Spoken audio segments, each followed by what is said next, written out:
Well, Byron, after a tough weekend, how big was it to come out and grab the win to start off this series? Very big.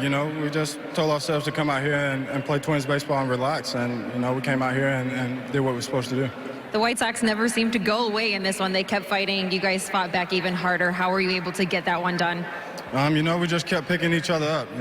One person didn't get the job done. The next person stepped up, and, that's what it takes to win big league ball games. What were you thinking when you saw that monster shot from Kenny Vargas land way up there out in the outfield?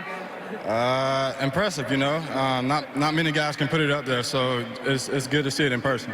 Byron, last season when there were tough weekend series like we just saw, it seemed to snowball. But this team this year, you guys seem to shake it off so quickly. Why is that now a big part of your identity? We just come out here and battle. We always in every game. We just got to come out here and do what we're supposed to do. And, we tell ourselves to come out here and battle no matter what for 3 hours and 9 innings. That's what we're supposed to do. Well, congrats on the win. We appreciate your time. Thank you.